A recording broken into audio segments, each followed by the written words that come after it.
Is it time for recess yet? I'm so glad you found time to join us here on the Child Care Director's Chair, where Erica Sacoccio shares her best practices that she's refined through her passion of directing childcare centers over the last 23 years. From parenting interaction, systems to save you time, money, and stress, to profitability. She shares it all from the Child Care Director's Chair. Hello, child care leaders. It's Erica Sacoccio here with the Child Care Director's Chair, and I'm super excited to bring this episode to you today. We're going to talk about the business side of childcare, which is one of my favorite things to talk about. As money gets tighter for all of us, budgets have always been important and necessary. But now more than ever, we're really stretching out to try to make those dollars work for our programs and for our communities and for our children to provide a high quality programming. And you can't do that without money. So let's talk about creating your budget. So I've compiled 15 essential tips to help you establish a solid financial plan that will ensure that you have success and sustainability for your childcare business. So number one is we have to start at the beginning and let's assess your current financial situation. Begin with evaluating your income, your expenses, and any existing debt that you currently have. And this will provide you with a clear picture of your financial standing and help you identify the areas where you need to make adjustments. Once you've done that, then you need to set clear financial goals and determine what you want to achieve with your childcare program, whether it's expanding your services, improving your facilities, increasing enrollment, or having specific goals that will guide you during your budgeting decisions. I know at our program last year, we wanted to buy some new vehicles because the vehicles we had were pretty old. They still ran and they were great and they met all the safety requirements, but they really were pretty old. So we found it was time to get some new vehicles. So we purchased 2 additional vans.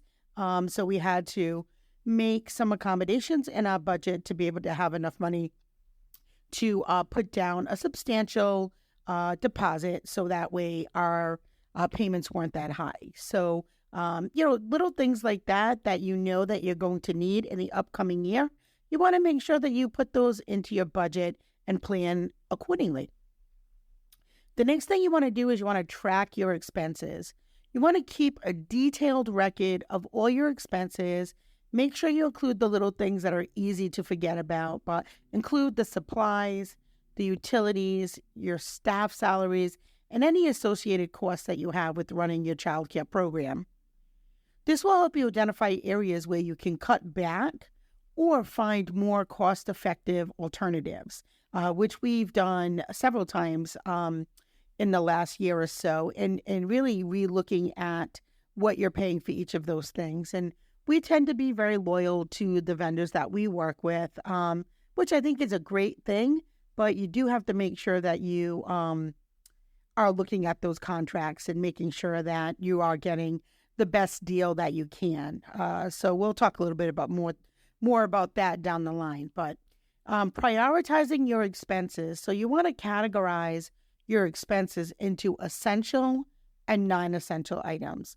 And then prioritize your spending on necessities such as staff salaries, insurance, licensing fees, while finding ways to reduce spending on non-essential items.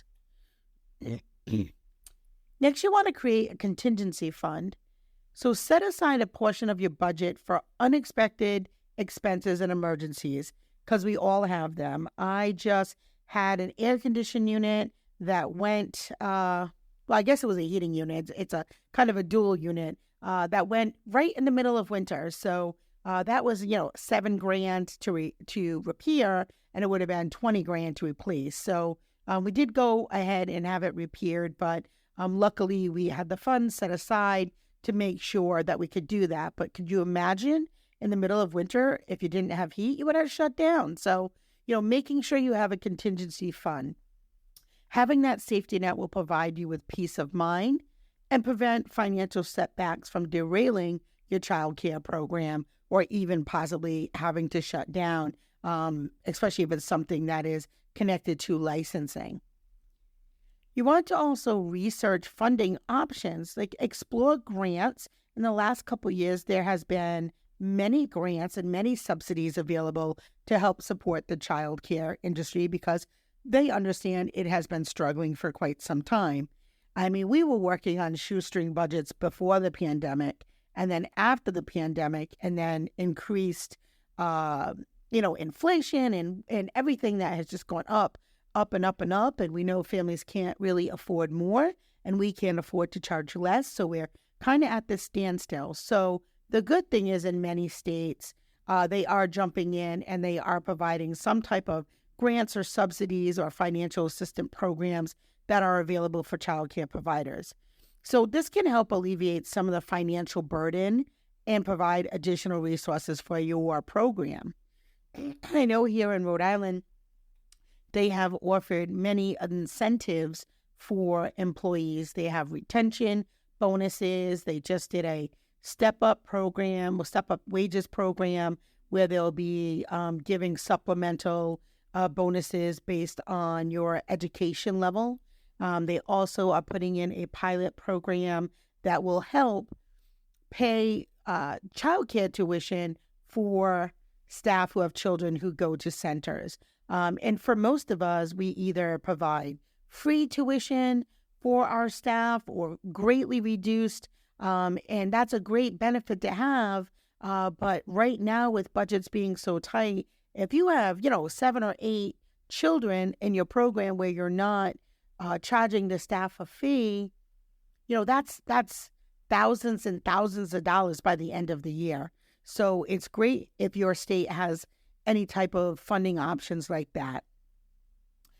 Going back to reviewing and negotiating contracts, you really need to do this on a regular basis and regularly review contracts with your suppliers, your service providers, and vendors to ensure you're getting the best value for your money. And don't hesitate to negotiate better terms or seek alternative options if necessary.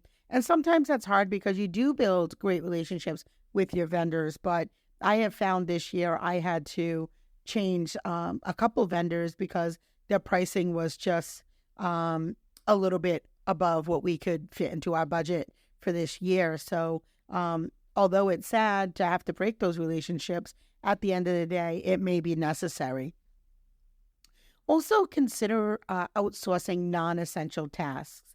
So evaluate whether certain administrative tasks can be outsourced to reduce costs. For example, hiring a bookkeeper or an accountant can help save you time and money in the long run, especially if that means that you're able to get out on the floor more, you're able to help your staff more, which could help reduce staff turnover, which could save you tons of money there. It could also save you from parents pulling out because you have high turnover rates by, having somebody else do your bookkeeping for you so that you're not, backlogged behind a desk. Investing in staff development, you have to allocate a portion of your budget for staff training and professional development. Well-trained and motivated staff will enhance the quality of your child care program, and that leads to increased enrollment and positive word of mouth and referrals. And I would say, everything comes in ebbs and flows. And so right now I know that we have the advantage in the market in one way because childcare spots across the country are very, very limited. But it's not going to stay like that forever. As the economy starts to stabilize and as more funding comes into early childhood and after school programs through the state, through the federal government, they'll be able to have more spaces available. So you really want to make sure that you work hard at keeping your word of mouth and referrals. And that really comes with having great staff because at the end of the day, it's just a building. It's your team that really makes your program and then the way that you lead it. Also implement cost-saving measures. So look for opportunities to reduce expenses without compromising the quality of care. So for instance, you consider energy-efficient appliances or bulk purchases of supplies or even implementing recycling programs. And I'm sure that you could probably name quite a few more. But think about what things you can do that will save you in the long run. And then review your pricing structure. And if you're not really sure where you should look there, we do have an episode a couple days ago on how to put together your pricing strategy. So I would take a look at that podcast and see if there are any tips there that you haven't implemented. But regularly assess your pricing can ensure that it reflects the value you provide while remaining competitive in the market. And adjusting your rates periodically can help you maintain financial stability and cover the rising costs. And I know it's really hard. I'm literally in the midst of doing that myself at my program. So I definitely practice what I preach in these podcasts. And I feel like if you are a savvy business owner, you understand the necessity of that. You may even want to put that in your parent handbook, that once a year you will be evaluating the cost of tuition. And then if you do get some additional funds or bonus money or things like that, where you can provide some type of relief for the families who really need it through a sliding scale or a scholarship, then go ahead and do that. But if you don't have the money and you're not savvy, you're not going to be able to help anybody. So you might want to take that into consideration. Monitor and analyze your budget regularly and keep a close eye on your budget. Make sure you're reviewing your financial statements. And if you're not sure what financial statements you really need to look at, again, pop into our tips. There's 5 financial reports that you really need to understand. We talk about that in a previous episode. Check that out if you're not sure. But this will allow you to identify any discrepancies and make necessary adjustments and stay on track towards achieving your financial goals. You also want to seek professional advice. Consider consulting with a financial advisor or an accountant who specializes in the childcare business. They can provide you valuable insights and help you make informed financial decisions. You should not be talking to your accountant just at tax time. At a minimum, you should talk to them quarterly. You should pull your report and make an appointment to sit down so you can make adjustments before you get to the end of the year. I'm not an accountant. I am not able to give accounting expertise, but I can tell you that sitting with your accountant at least quarterly is a minimum. The next thing you want to think about is involving your staff and encourage your staff to contribute ideas for cost-saving measures. They're in the classroom all of the time, so they may be able to see things that you don't see. They also sometimes have great ideas on revenue-generating activities. It could be a Saturday night, once a month, a Saturday night childcare session where parents can go out and have a date night, and you have a few staff that want to work some extra hours, and you can charge a premium for that service. They also can input and lead innovative solutions and have a sense of ownership in the success of your childcare program. So, I feel like my staff are very innovative. And most teachers are by and large because they're used to working on a shoestring budget. They're used to making materials out of boxes and stickers and recyclables and all the magic that the preschool teachers and school-age teachers do out there. They're pretty crafty and they're pretty smart. And I say tap into that resource if you can. And lastly, stay informed with industry trends. Keep up to date with the latest developments in the industry, and this will help you anticipate changes, adapt your budget accordingly, and stay ahead of the competition. So I have one word about that, and I would say universal pre-K. That is coming. So is your center prepared to take on those classrooms? Are your staff trained enough at that level? It's a great source of income.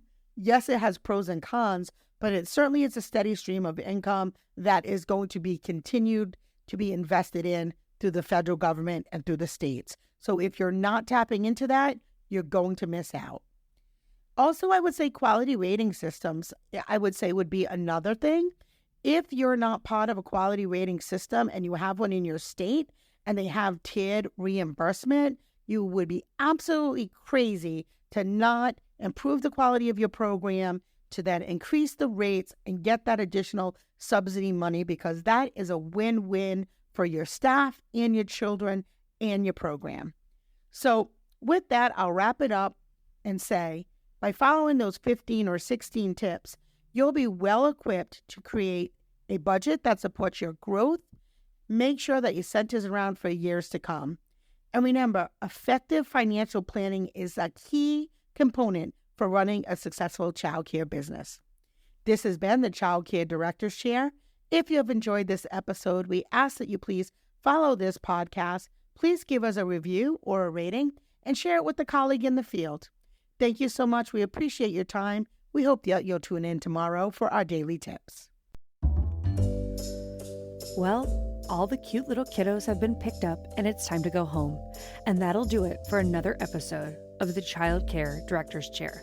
Please leave a review so Erica knows the information is helping you to manage and improve your childcare centers. Remember to subscribe to get the latest episode from Erica's Child Care Director's Chair.